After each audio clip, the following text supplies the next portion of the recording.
Which one do we got? Oh, okay.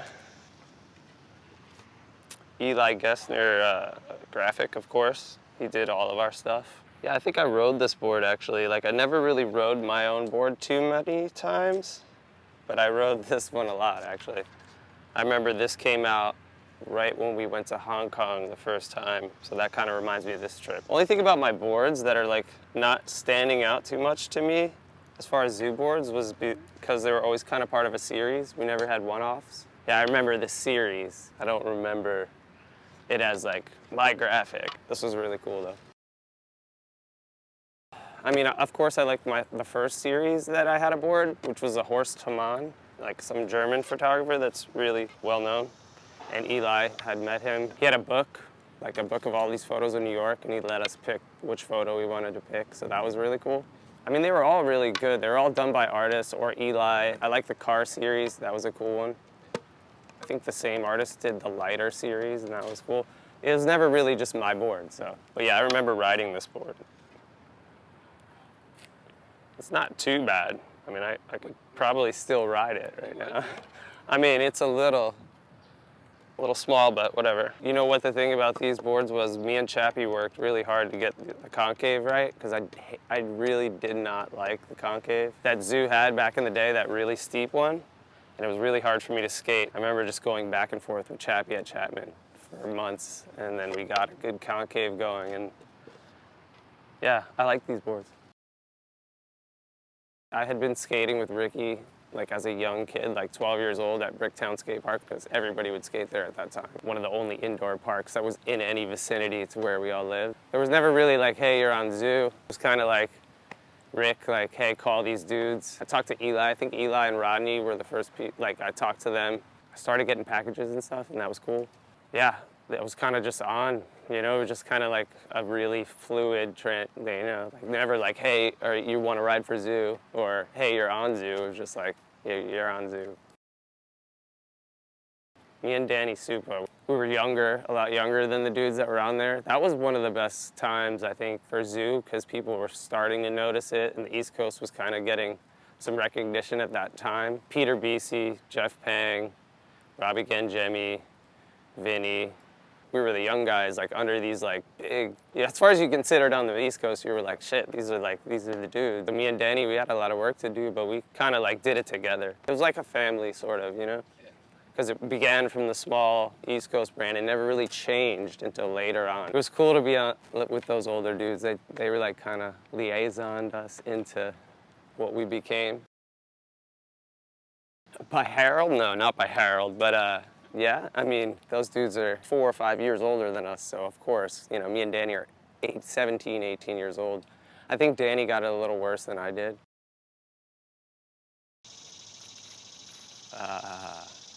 Yeah, of course, man, mixtape. I don't think we really knew what we were filming for when we were filming this video. We were just filming.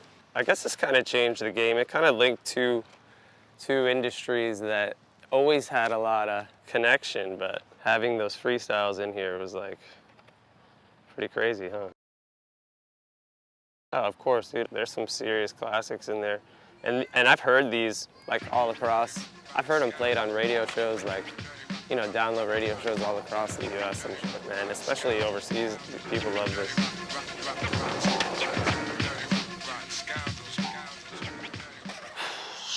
I think I mean, full through, I don't know. Probably not that long ago, because everything's online now.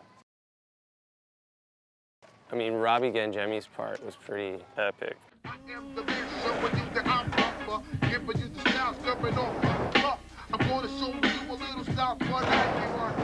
There's a lot of cool stuff in here, man.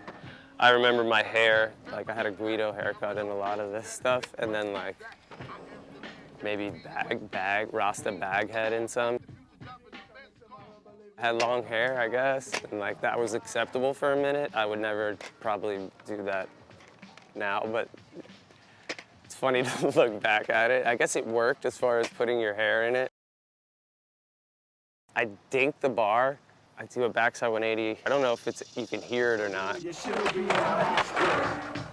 but it didn't really matter because it's just like one of those hangout days that the footage ended up in the video. No, yeah, cool. I was cool with it because, you know, at the time, I mean, I'd had stuff in 411s, and I think I might have been in a TransWorld video before this, but this was like my first like real video part to the world, I guess, or whoever was watching it at the time. An RB, like this is like an RB's production, like this was such a milestone for him as well. You know, him being my best friend, I was proud of him. I had moved to Houston and I was skating with like this one dude named James. I kind of didn't like him, but he was the only skater I knew. And then he skated with this guy named Wes. I was skating with Wes because he was like a nice kid. And he was friends with RB. And then once me and RB met, we kind of like just skated all the time together. RB had a car, like he had a hardship license, which means you can drive before you're actually old enough to drive, because he needed to go to school and take his sister to school. So he had this Acura Integra. Yeah, that was the skate car, dude. Like, he had a car, we were all like 14, 15. But other than that, RB's just an awesome dude. And like, he was filming at the time, he filmed back then. In the time of Sponsor Me tapes, he was like the king of Sponsor Me's, man. 2 VCRs and the freaking Walkman, rig you up a tape. Superimpose on the camera, you know, you had your name, you'd like film it off a piece of paper and it would take the background and like, then your name would be over some footage, it'd be sick. So he would do that for everybody. I don't think I ever actually sent a Sponsor Me tape, but I know I had one, like I had that RB put together. I don't think I ever sent one though. Maybe I did. But that was acceptable back then, to just like not even have any contact with a company whatsoever and just like mail your video. Somehow think that that's gonna get you on. Oh my God. Back Smith, I think this is on the west side. It's a lot higher than the photos cropped to where it just looks like a ledge, but it's a lot taller than that. And it's like across an indent, a dip, you know what I mean? So I was kind of weirded out on how it was printed, but it didn't really matter then. Like, people just liked the photo. Like, look at those pants too. Dude, it's like wearing a blanket. Like it's a west side, so it's windy, so they're fully sheets, like G-Shock probably. Yeah, 96, Nicotine Wheel Company, man. This was a cool thing. Ricky Iola got me down with this one too. I mean, I knew a lot of those dudes already. Sick team. There was a guy that did Capital Skateboards too. That was the dude that did it. What was his name, Mike Agnew or something? And then he like disappeared. So, I mean, that was it. Jim Menser, that guy, he was from South Jersey. I skated with him a lot at Bricktown Skate Park. Troy Chasin, that's funny. He was on Nicotine. That guy's a vert skater from Houston. I didn't know he was on Nicotine. And Pepe. Yeah, super, super cool dude. Definitely one of my favorite skaters. Style-wise, just style king, period. Like everything he did, no matter what it was so sick. Skating in Tim's, just roll up, borrow your board, and just kill it.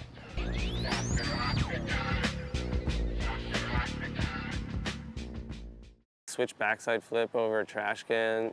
I remember I like filmed one of those the next day over one of those little trash cans that come out of the, you know, like that's what he did it over. I filmed one of those because I was like, damn, that was the coolest shit. But I was like a fan of his from like Underworld Element, the original shit. Really cool dude.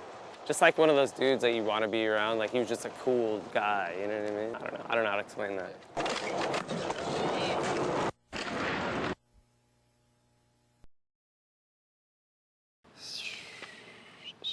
Muska, dude. Muska with an ad of just his face. That was an ad. I don't know if I remember this issue. I don't know if I was like too stoked on this, but it's cool to look at. The ads are ridiculous. Brent Kronmuller for Skechers. I don't remember this, but I skated a contest with this guy when I was like 14. In Houston, it was Shut Up and Skate. I think he might have won. That's sick. Bobby's sick. Is that yeah, this is right by the Banks. Burger King. This was like the midway, like meet up at the Banks. skate there if you're gonna skate there. Go to Burger King. There's like a little island there with these like rounded type ledges that weren't really that great, but you could skate them until somebody yelled at you. You always had spots, you know? If you're like, you go skate with Bobby, he's like, oh, I have this thing I want to do. Not in Jersey too much, no, not back in the day. I see him, we didn't know each other. Like later in New York, I skated with him. Yeah, Mad Circle. I was always really into Mad Circle. The Mad Face graphic was really cool, and their videos were really good.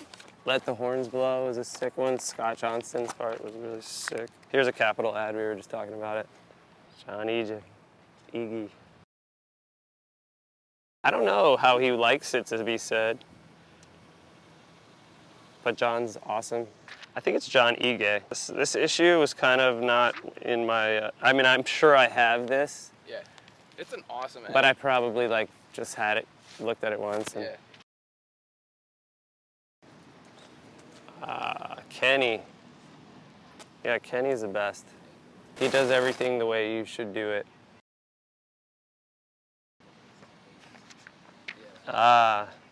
Merry Christmas from Zoo. Yeah, I remember this ad. I actually posted this for Christmas this year. I don't remember the last time I saw him, because I would see him so much. Now I feel like not enough.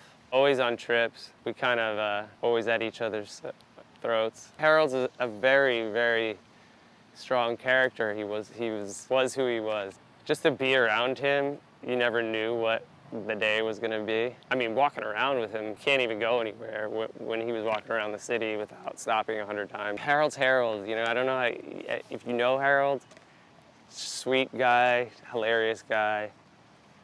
He does a lot of things that annoy the hell out of me, but I love those things about him.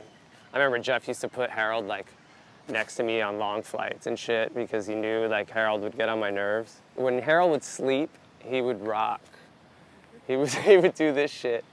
So like, I think it was dude, it had to be back from Europe or something. He did it on purpose. He sat me in like the back with Harold, and Harold's doing the rocking shit the whole time, scratching his feet, and like I'm just like about to explode. I never really roomed with Harold because I think Jeff knew that was like a little too far. I loved Harold, yeah. He loved to fuck with me because he knew he'd get a reaction. I loved to fuck with Harold because I knew he'd, you know, but yeah. Did I not get a clip in Hong Kong? I must have gotten a clip. I think he's just fucking with me, but whatever, Jeff, whatever.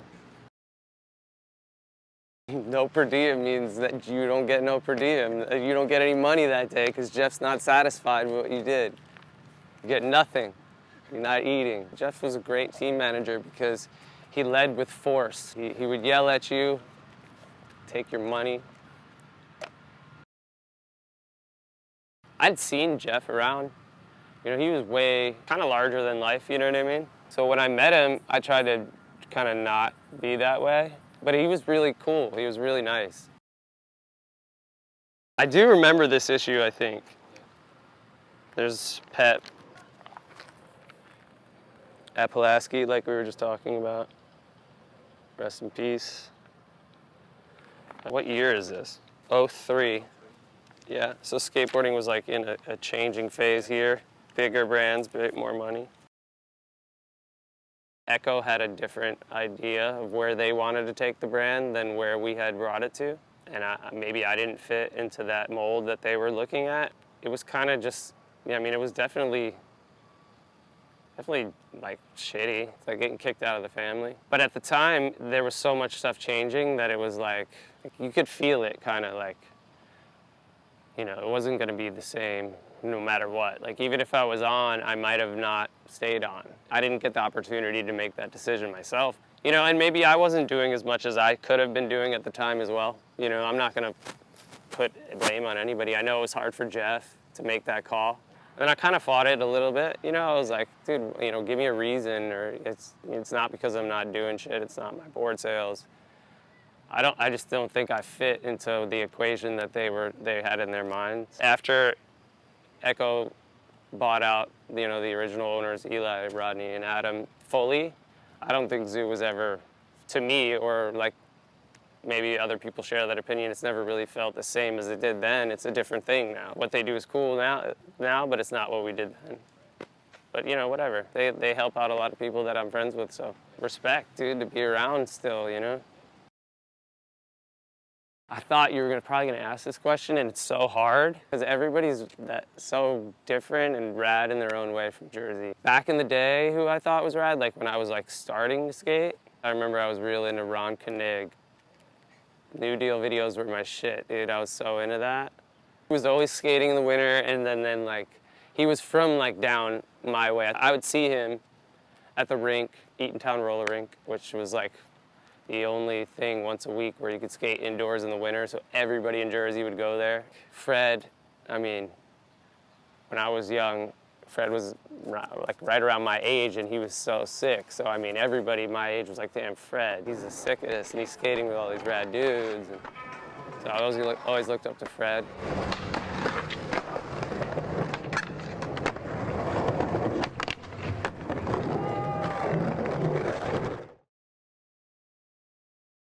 Hoboken Ledges, rest in peace, man. I love that place. That place was so fun because it was on the way in the city. You could skate it first. Super good ledge. It had the octagons, which are smooth and dry quick.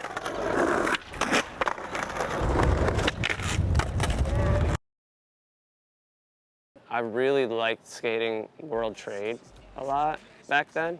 Pyramid ledges were so fun. I went to the banks as a kid. When I went into the city with my mom, I made her take me down there. I think Gino even said the same thing. There's so many people back then skating it. I wasn't like at that crazy of a level. I didn't even skate. I like might have tried to like roll around for a second, but I was so intimidated. I was not ready for the banks. I don't think it took that many tries. I don't feel like we went there to film that. I mean, it was hard to skate the Banks wall because you're always waiting on cars. So I don't really know how many tries it took. It's kind of like a time thing there, you know? You only get one try every so often. So.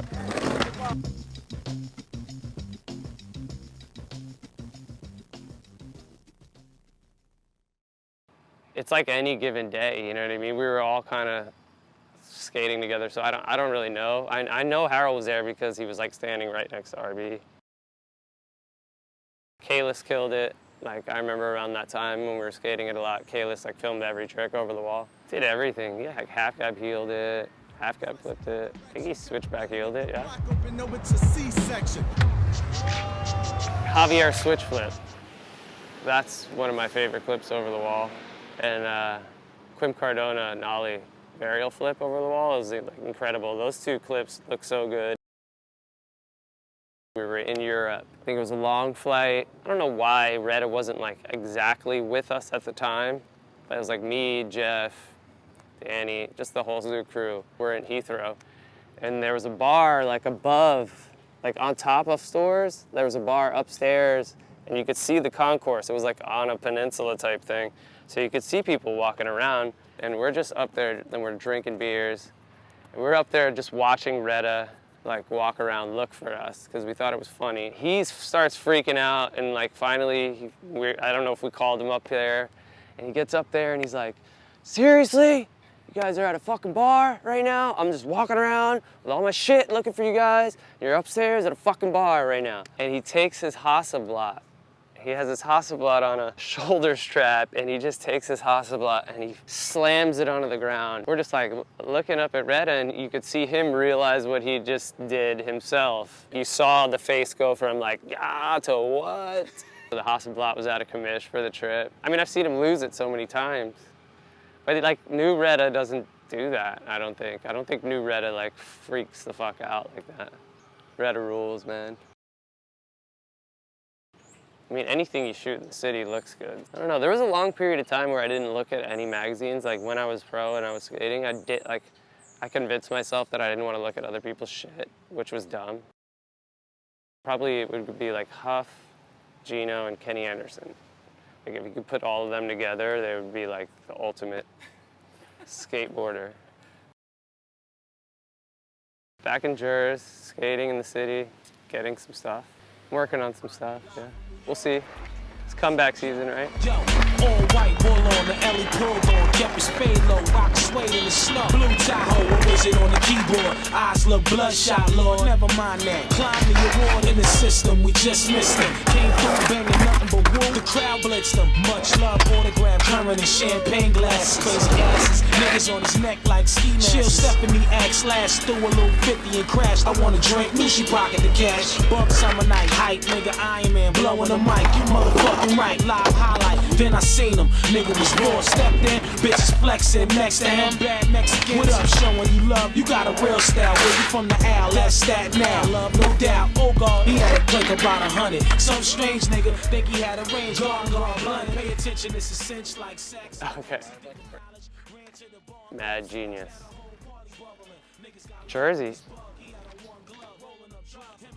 Freddie Gall, Toxic Avenger. Nolly heel over the Banks wall. Jersey, South Jersey. Yeah, I would run into Kevin at the pizza spot or wherever. I remember running into Jay at the mall in Eatontown, New Jersey. Like, you know, in passing at the mall, like mall passing, he was like, "Oh, you're that skater kid." And I was like, "You're Jay. Noinch, noinch, noinch."